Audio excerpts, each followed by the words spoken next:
if you think about Bitcoin as a open, borderless, permissionless, censorship-resistant, immutable network, well, what else could that network be used for other than money?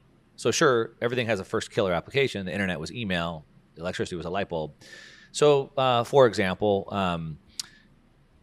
we now have ordinals.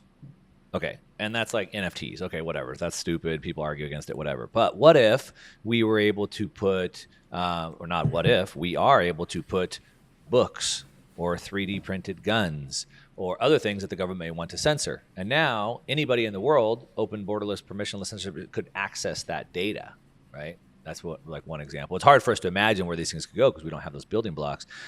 It'd be like when steel was invented, 200 years ago, going, oh, one day we'll have spaceships. Like, we didn't know that. I know you've been talking about like Fedimint, right?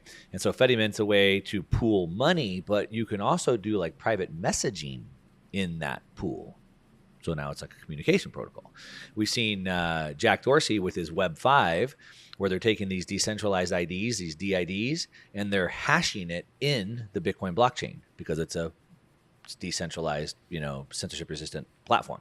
So like these are those three examples of use cases of this open, borderless, permissionless, censorship-resistant network that aren't really money uses.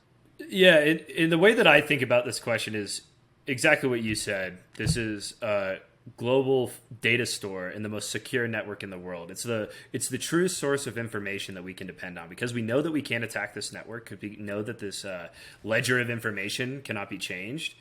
Now we know that whatever information we decide to record on that is information that can't be changed. And that's a very valuable proposition that, I'm not smart enough to understand every implication that could possibly emerge from that. Yeah, no, but, and I think like going back to like what I expect a lot of this to be, it's, I think the ordinals point is a really good point.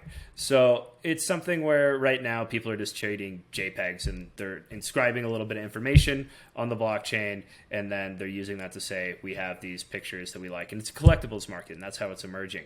What could it be in the future? I think that long term, I guess there's 2 points. If we think about today how our system works, the title to your home is something that's very valuable, and you can't live in the title to your home, but it provides you a claim to your home. And what does that mean when we say it provides a claim? Well, it means that we have a legal system backing it, to where if somebody else breaks into your house while you're gone, locks you out, and says you can't come back in here, you can go to the government and they can get guns and they can pull that person out of your house. So that's kind of an interesting point, right?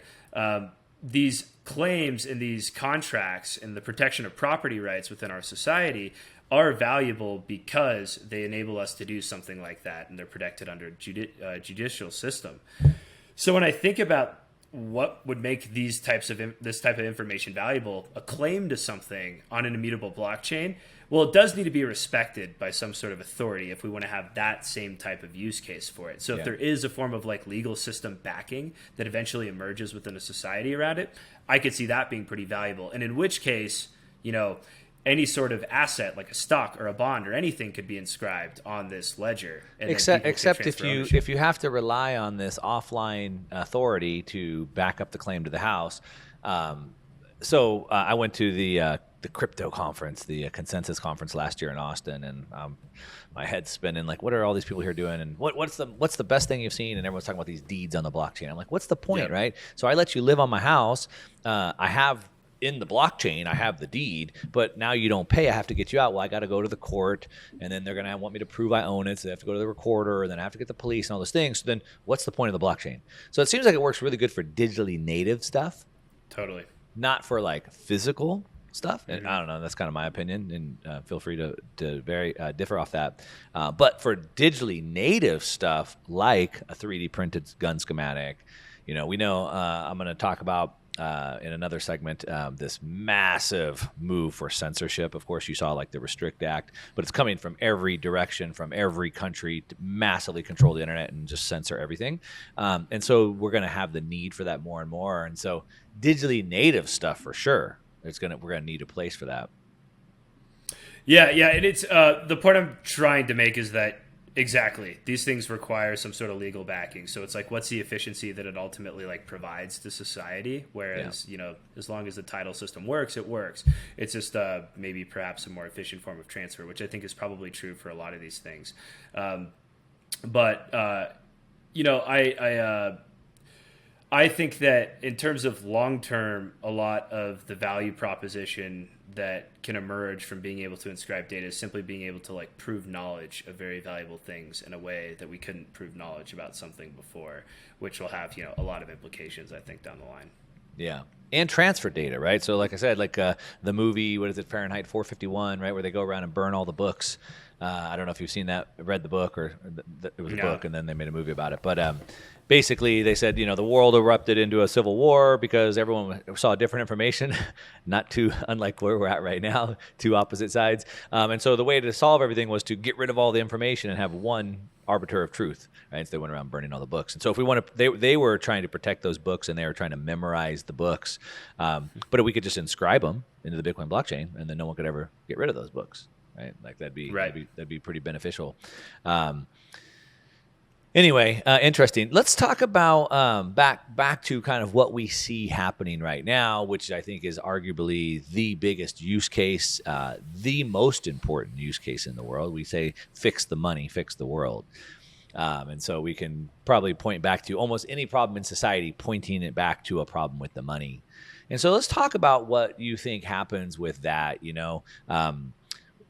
this future world. You had hinted before, and I kind of want to come back to that. If we wanted to get off of just the store of value and kind of use it more of a medium of exchange, would we have other assets on top of it? Could those inflate it? Would that turn into fractional reserve?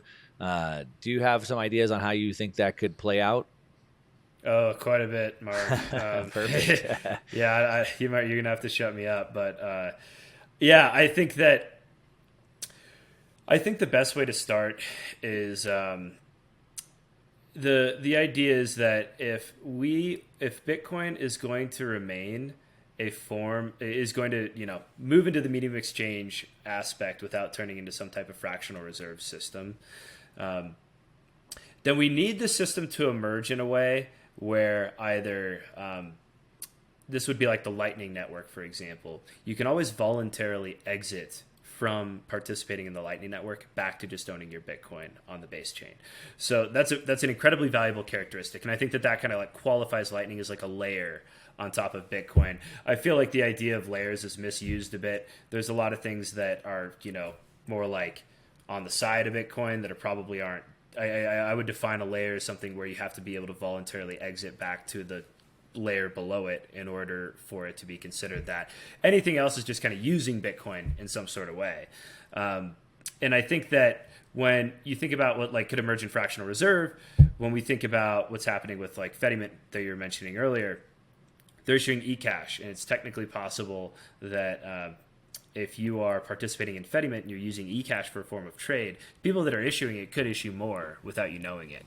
And the complexity of all that, we could talk about for a while, but I think the high-level takeaway of all of it is that if we move into systems where there's a receipt to Bitcoin that we're using in some form, then that opens up vectors for whether or not we could have a fractional reserve system.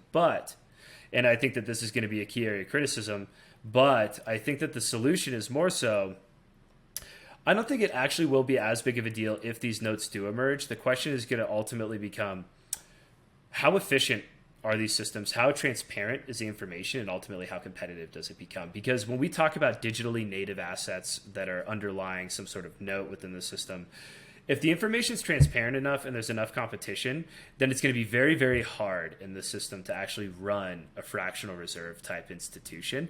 I think that for the first time in history, we'll probably see a naturally emerging full reserve system, which we actually have never seen really in history. We've had examples of like one-off full reserve institutions that have kind of been relegated to being a full reserve for a period of time, typically in markets throughout history, because information wasn't as transparent. The government was always meddling in how the system functioned and creating these perverse incentives, which reduced the amount of competition and increased the centralization that always caused fractional reserve to emerge somehow.